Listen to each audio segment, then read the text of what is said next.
Заливаю все это дело растопленным горячим воском. Беру свечную сердцевинку. Ошметки не надо. И ставлю в контейнер. Теперь беру красивые шишки лиственницы. Красота же ведь. Отрываю их от палки. Обставляю ими сердцевинку. Пришлось подвинуть ее в бачок, чтобы они хорошо ложились. Так даже будет еще лучше, потому что сердцевинка будет с одного боку, та, которая будет гореть. Это для тех, кто: ой, у вас там что, шишки гореть будут? Ничего гореть не будет, не волнуйтесь. Будет гореть только то, что надо. В любой свече краса красой, а безопасность прежде всего. В свече будет гореть только эта часть.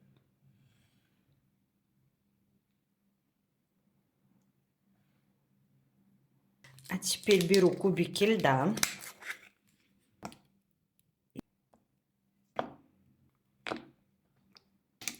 Вот так. И доливаю еще немного воска. Оставляю все это дело застывать и таять.